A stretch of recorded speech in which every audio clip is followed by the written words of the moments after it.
श्री सीताराम स्तोत्रम् अयोध्यापुरनेतारं मिथिलापुरनायिकां राघवाणामलङ्कारं वैदेहानामलङ्क्रियां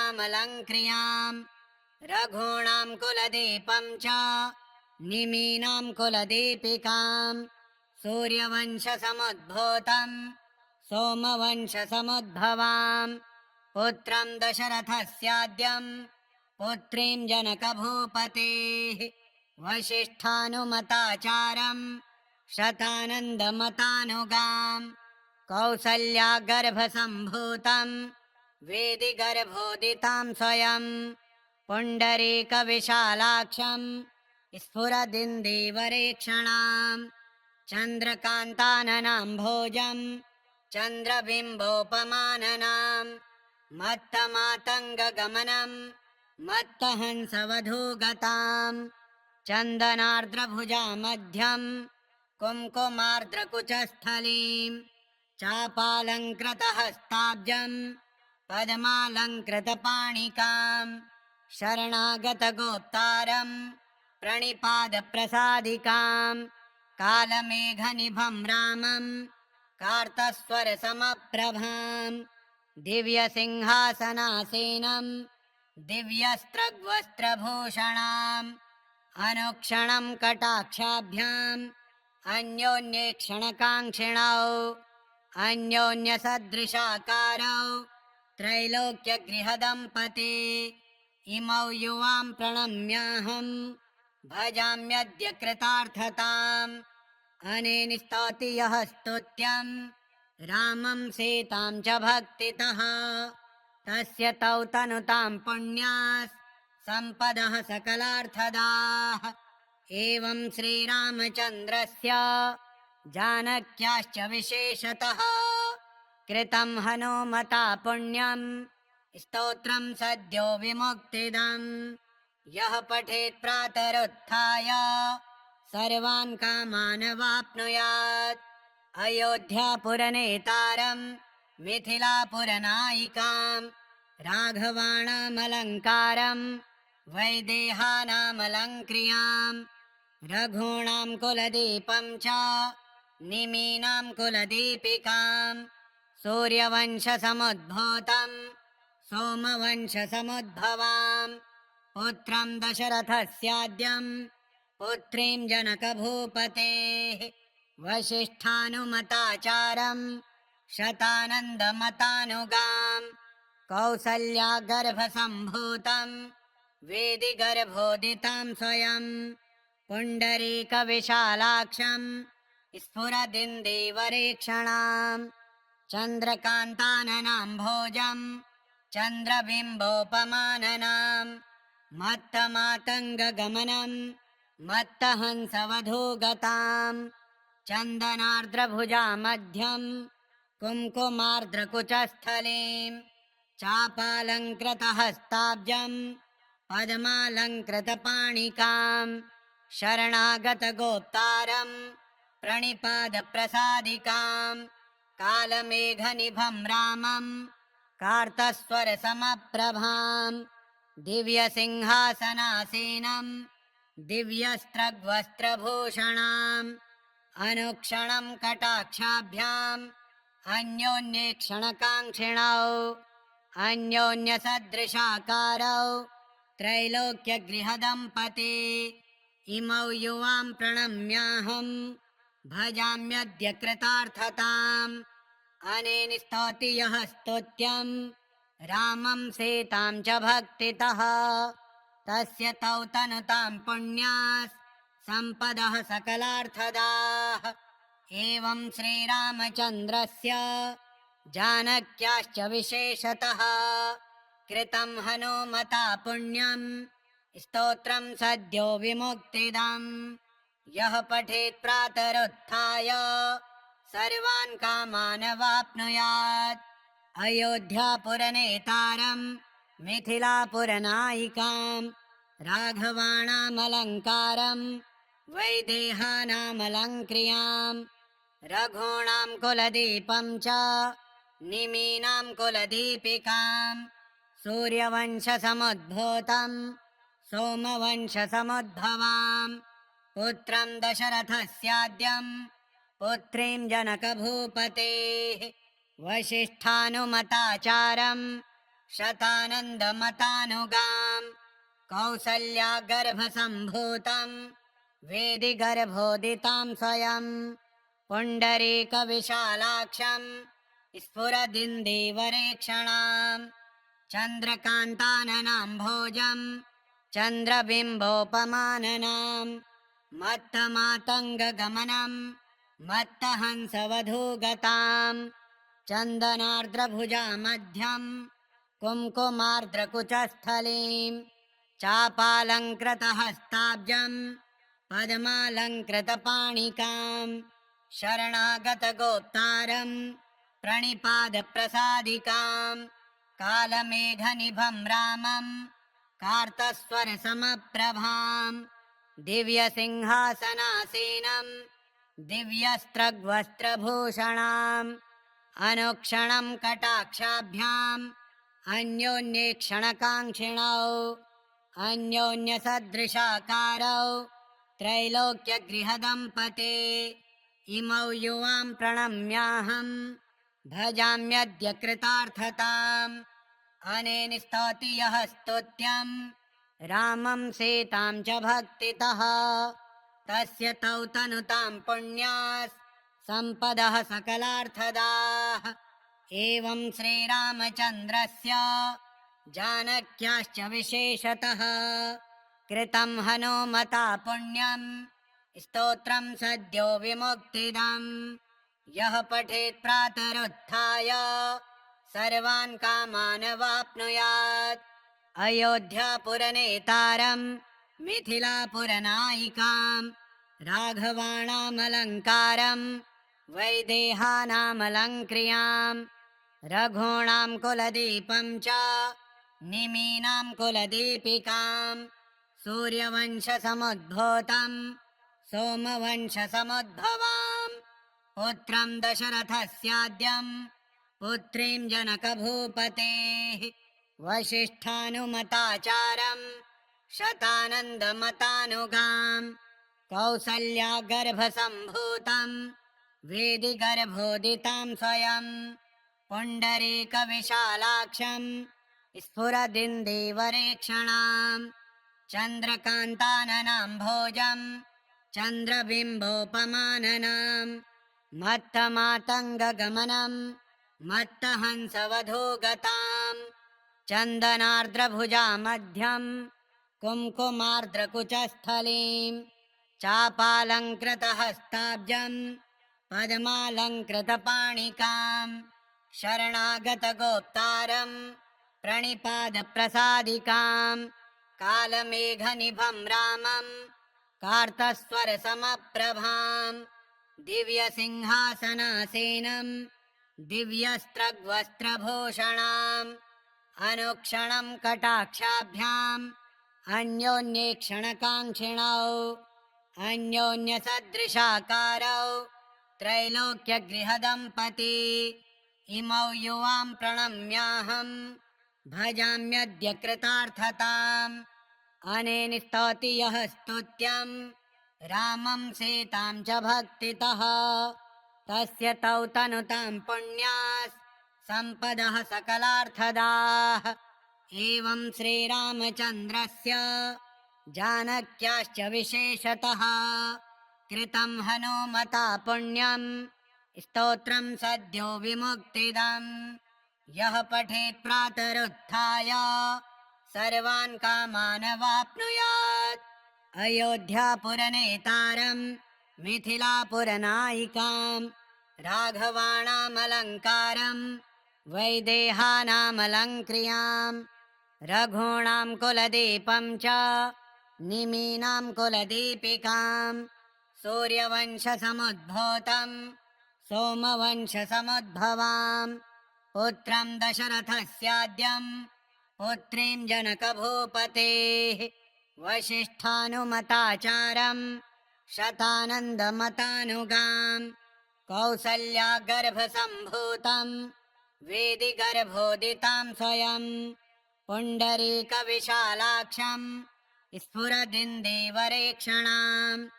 चन्द्रकान्ताननाम्भोजम् चन्द्रबिम्बोपमाननाम् मत्तमातङ्गगमनम् मत्तहंसवधूगताम् चन्दनार्द्रभुजा मध्यम् कुङ्कुमार्द्रकुचस्थलीम् चापालङ्कृतहस्ताब्जम् पद्मालङ्कृतपाणिकाम् शरणागतगोप्तारम् प्रणिपादप्रसादिकाम् कालमेघनिभं रामम् कार्तस्वरसमप्रभाम् दिव्यसिंहासनासीनम् दिव्यस्त्रग्वस्त्रभूषणाम् अनुक्षणं कटाक्षाभ्याम् अन्योन्येक्षणकाङ्क्षिणौ अन्योन्यसदृशाकारौ त्रैलोक्यगृहदम्पती इमौ युवां प्रणम्याहम् भजाम्यद्य कृतार्थताम् अनेन स्तौति यः स्तुत्यम् रामं सीतां च भक्तितः तस्य तौ तनुतां पुण्यास् सम्पदः सकलार्थदाः एवं श्रीरामचन्द्रस्य जानक्याश्च विशेषतः कृतं हनुमता पुण्यं स्तोत्रं सद्यो विमुक्तिदम् यः पठेत् प्रातरुत्थाय सर्वान् कामान् वाप्नुयात् अयोध्यापुरनेतारं मिथिलापुरनायिकाम् राघवाणामलङ्कारं वैदेहानामलङ्क्रियाम् रघूणां कुलदीपं च निमीनां कुलदीपिकाम् सूर्यवंशसमुद्भूतं सोमवंशसमुद्भवाम् पुत्रं दशरथस्याद्यं पुत्रीं जनकभूपतेः वसिष्ठानुमताचारं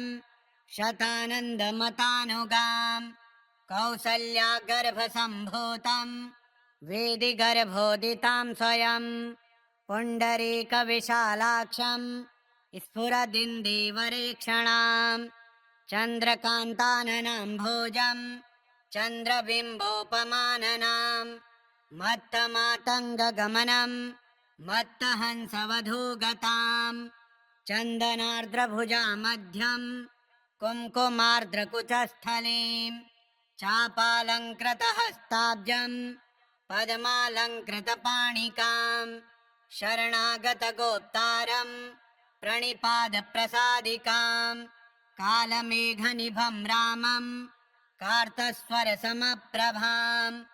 दिव्यसिंहासनासीनम् दिव्यस्त्रग्वस्त्रभूषणाम् अनुक्षणं कटाक्षाभ्याम् अन्योन्येक्षणकाङ्क्षिणौ अन्योन्यसदृशाकारौ त्रैलोक्यगृहदम्पती इमौ युवां प्रणम्याहम् भजाम्यद्य कृतार्थताम् अनेन स्तौति यः स्तुत्यम् रामं सीतां च भक्तितः तस्य तौ तनुतां पुण्यास् सम्पदः सकलार्थदाः एवं श्रीरामचन्द्रस्य जानक्याश्च विशेषतः कृतं हनुमता पुण्यं स्तोत्रं सद्यो विमुक्तिदम् यः पठेत् प्रातरुत्थाय सर्वान् कामान् वाप्नुयात् अयोध्यापुरनेतारं मिथिलापुरनायिकाम् राघवाणामलङ्कारं वैदेहानामलङ्क्रियाम् रघूणां कुलदीपं च निमीनां कुलदीपिकाम् सूर्यवंशसमुद्भूतं सोमवंशसमुद्भवाम् पुत्रं दशरथस्याद्यं पुत्रीं जनकभूपतेः वसिष्ठानुमताचारं शतानन्दमतानुगाम् कौसल्यागर्भसम्भूतं वेदिगर्भोदितां स्वयं पुण्डरीकविशालाक्षं स्फुरदिन्दीवरेक्षणां चन्द्रकान्ताननाम्भोजं चन्द्रबिम्बोपमाननां मत्तमातङ्गगमनं मत्तहंसवधूगतां चन्दनार्द्रभुजा मध्यं कुङ्कुमार्द्रकुचस्थलीं चापालङ्कृतहस्ताब्जम् पद्मालङ्कृतपाणिकां शरणागतगोप्तारं प्रणिपादप्रसादिकां कालमेघनिभं रामं कार्तस्वरसमप्रभां दिव्यसिंहासनासीनं दिव्यस्त्रग्वस्त्रभूषणाम् अनुक्षणं कटाक्षाभ्याम् अन्योन्येक्षणकाङ्क्षिणौ अन्योन्यसदृशाकारौ त्रैलोक्यगृहदम्पती इमौ युवां प्रणम्याहं भजाम्यद्य कृतार्थताम् अनेन स्तौति यः स्तोत्यं रामं सीतां च भक्तितः तस्य तौ तनुतां पुण्यास् सम्पदः सकलार्थदाः एवं श्रीरामचन्द्रस्य जानक्याश्च विशेषतः कृतं हनुमता पुण्यं स्तोत्रं सद्यो विमुक्तिदम् यः पठेत् प्रातरुत्थाय सर्वान् कामान् वाप्नुयात् अयोध्यापुरनेतारं मिथिलापुरनायिकां राघवाणामलङ्कारं वैदेहानामलङ्क्रियां रघूणां कुलदीपं च निमीनां कुलदीपिकां सूर्यवंशसमुद्भूतं सोमवंशसमुद्भवां पुत्रं दशरथस्याद्यं पुत्रीं जनकभूपतेः वसिष्ठानुमताचारं शतानन्दमतानुगां कौसल्यागर्भसम्भूतं वेदिगर्भोदितां स्वयं पुण्डरीकविशालाक्षं स्फुरदिन्दीवरेक्षणां चन्द्रकान्ताननाम्भोजं चन्द्रबिम्बोपमाननां मत्तमातङ्गगमनं मत्तहंसवधूगतां चन्दनार्द्रभुजामध्यं कुङ्कुमार्द्रकुचस्थलीं चापालङ्कृतहस्ताब्जं पद्मालङ्कृतपाणिकां शरणागतगोप्तारं प्रणिपादप्रसादिकां कालमेघनिभं रामं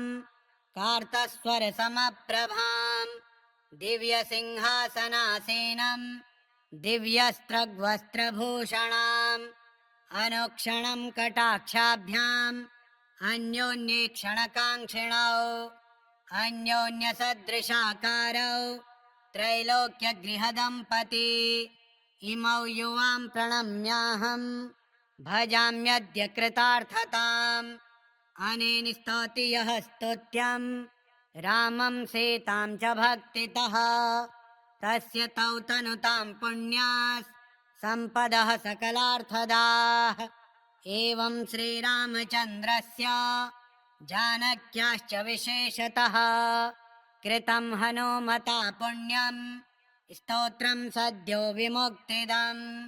यः पठेत् प्रातरुत्थाय सर्वान् कामान् वाप्नुयात् अयोध्यापुरनेतारं मिथिलापुरनायिकां राघवाणामलङ्कारं वैदेहानामलङ्क्रियां रघूणां कुलदीपं च निमीनां कुलदीपिकां सूर्यवंशसमुद्भूतं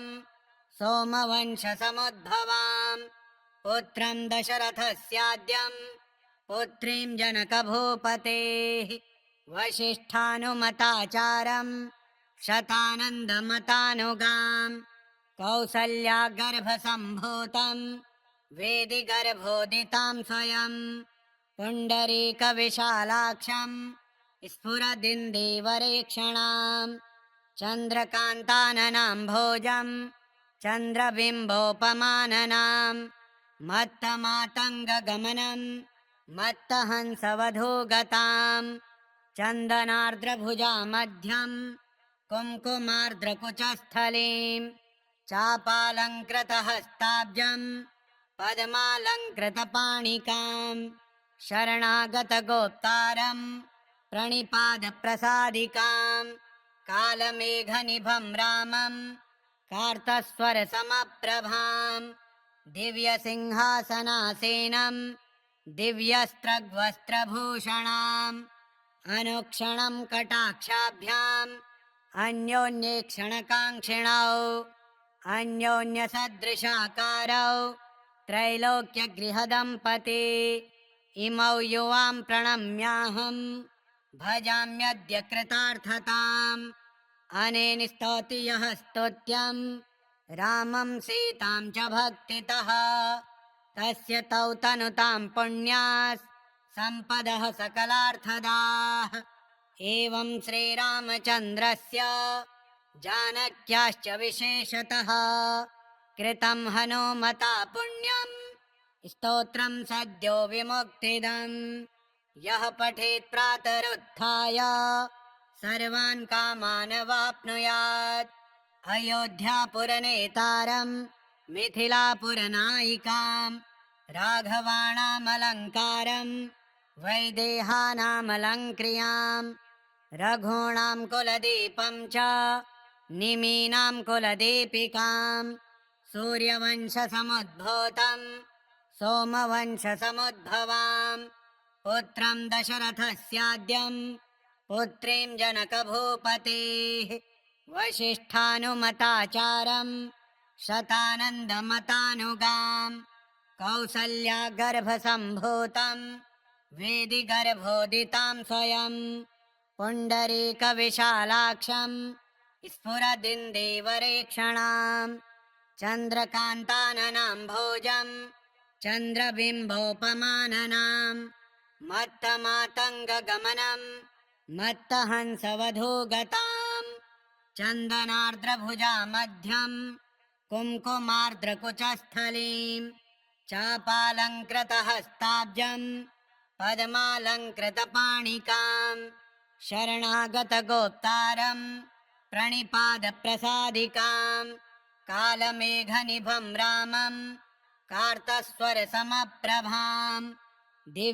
दिव्यसिंहासनासीनं दिव्यस्त्रग्वस्त्रभूषणाम्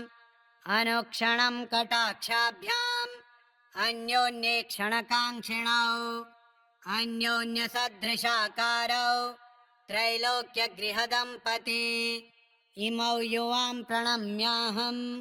भजाम्यद्य कृतार्थताम् अनेन स्तौति यः स्तोत्यं रामं सीतां च भक्तितः तस्य तौ तनुतां पुण्यास् सम्पदः सकलार्थदाः एवं श्रीरामचन्द्रस्य जानक्याश्च विशेषतः कृतं हनुमता पुण्यं स्तोत्रं सद्यो विमुक्तिदम् यः पठेत् प्रातरुत्थाय सर्वान् कामान् वाप्नुयात् अयोध्यापुरनेतारं मिथिलापुरनायिकां राघवाणामलङ्कारं वैदेहानामलङ्क्रियां रघूणां कुलदीपं च निमीनां कुलदीपिकां सूर्यवंशसमुद्भूतं सोमवंशसमुद्भवां पुत्रं दशरथस्याद्यं पुत्रीं जनकभूपतेः वसिष्ठानुमताचारं शतानन्दमतानुगां कौसल्यागर्भसम्भूतं वेदिगर्भोदितां स्वयं पुण्डरीकविशालाक्षं स्फुरदिन्देवरेक्षणां चन्द्रकान्ताननाम्भोजं चन्द्रबिम्बोपमाननां मत्तमातङ्गगमनं मत्तहंसवधूगतां चन्दनार्द्रभुजामध्यं कुङ्कुमार्द्रकुचस्थलीं चापालङ्कृतहस्ताब्जं पद्मालङ्कृतपाणिकां शरणागतगोप्तारं प्रणिपादप्रसादिकां कालमेघनिभं रामं कार्तस्वरसमप्रभां दिव्यसिंहासनासीनं दिव्यस्त्रग्वस्त्रभूषणाम् अनुक्षणं कटाक्षाभ्याम् अन्योन्येक्षणकाङ्क्षिणौ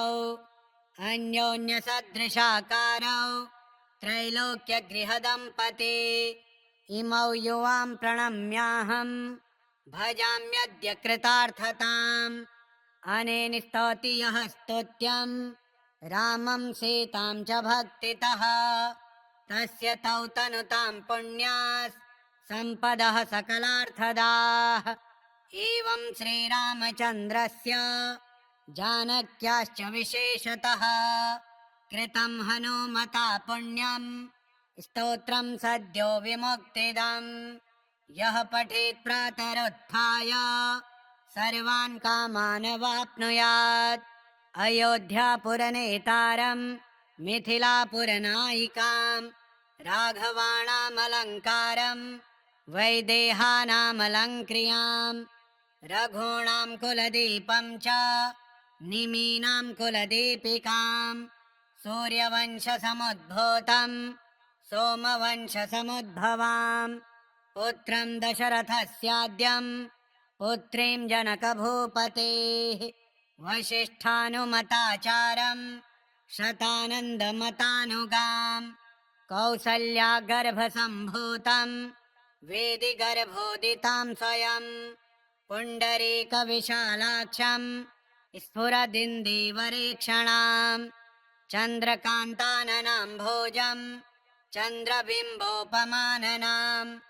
मत्तमातङ्गगमनं मत्तहंसवधूगतां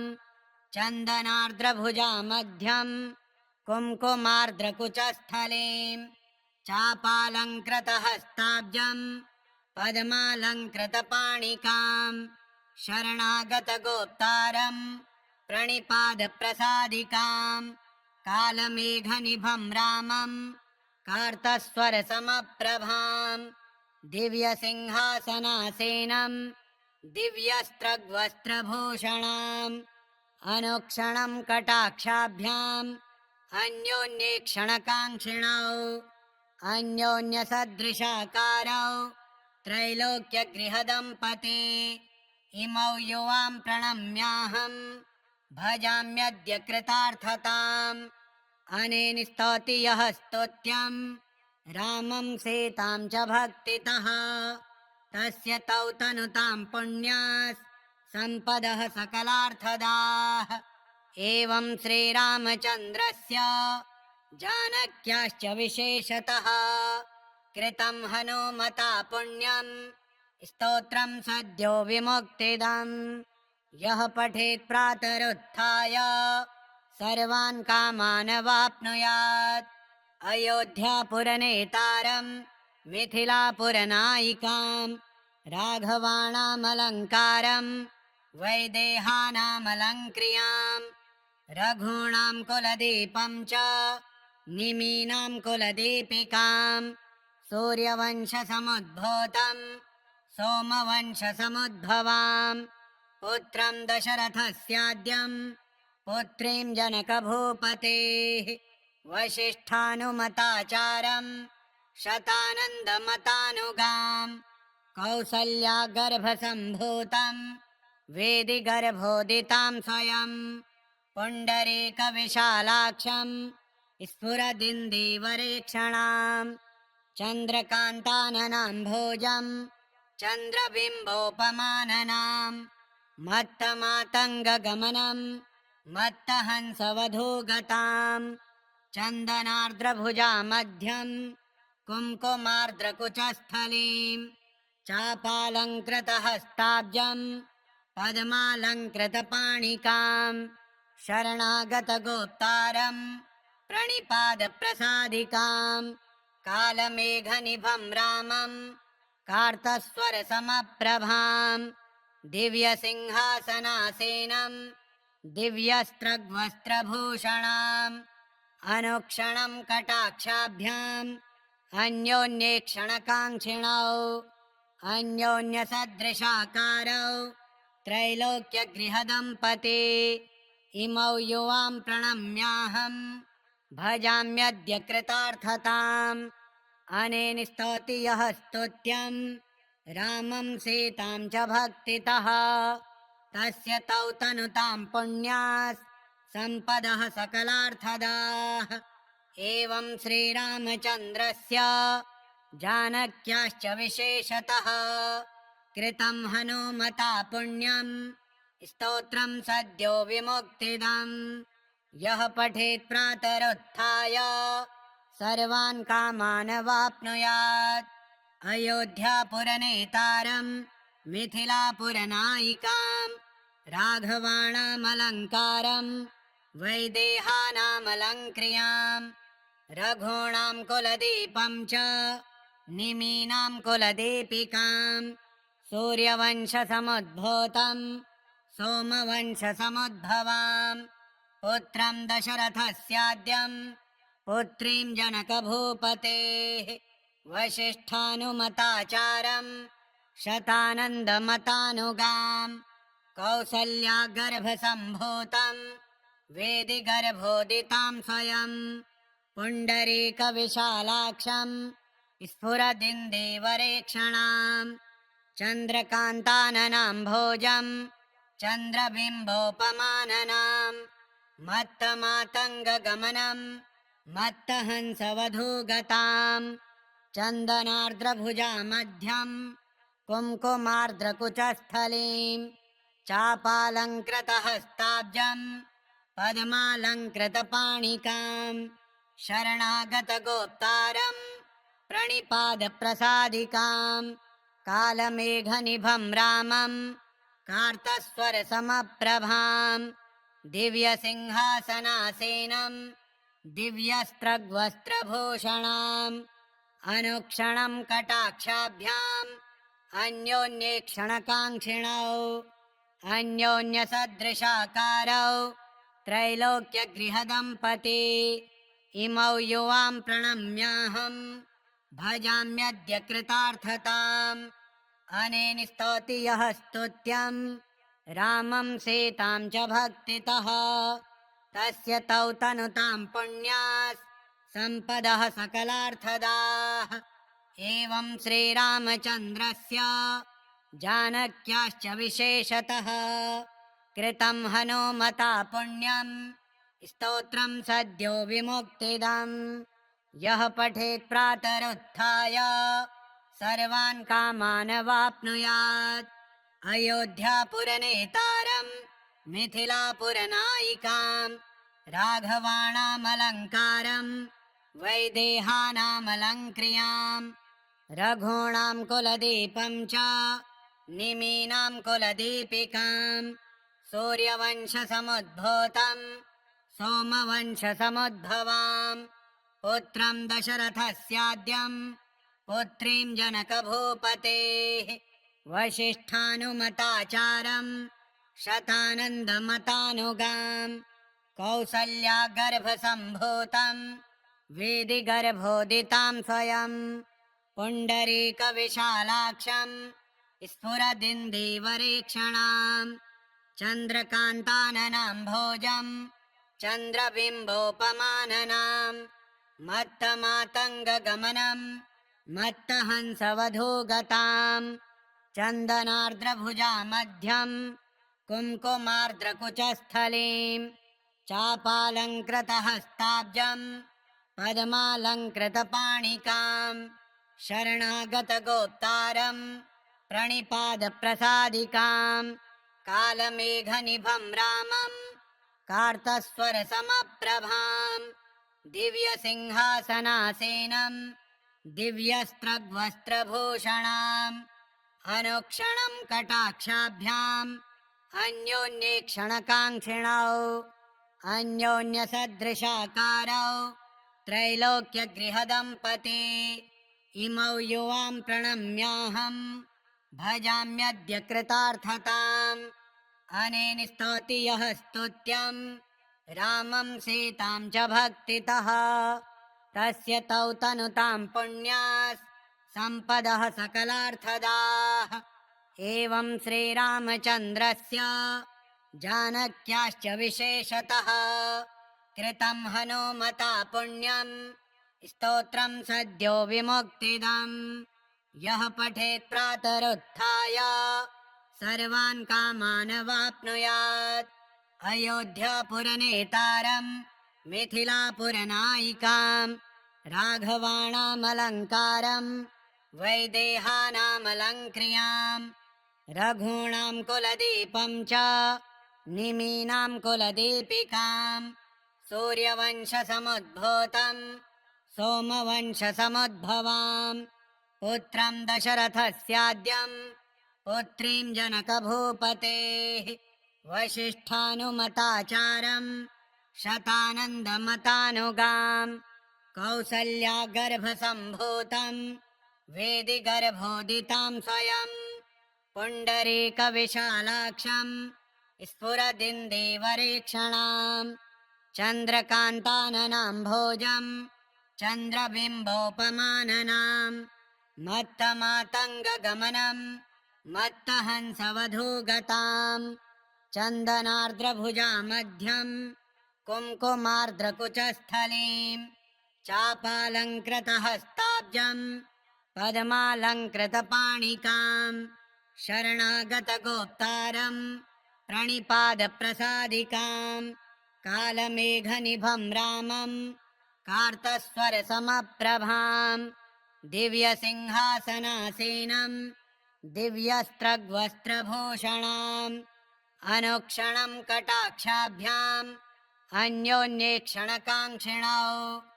अन्योन्यसदृशाकारौ त्रैलोक्यगृहदम्पती इमौ युवां प्रणम्याहं भजाम्यद्य कृतार्थताम् अनेन स्तौति यः स्तुत्यं रामं सीतां च भक्तितः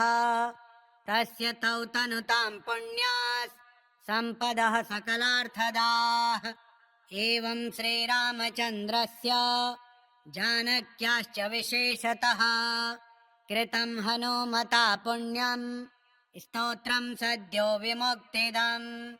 यः पठेत् प्रातरुत्थाय सर्वान् कामान् वाप्नुयात् श्रीहनुमत्कृतं सीतारामस्तोत्रं श्रीसीतारामार्पणमस्तु। ॐ श्री सीतारामचन्द्राभ्यां नमः नमः नमः नमः।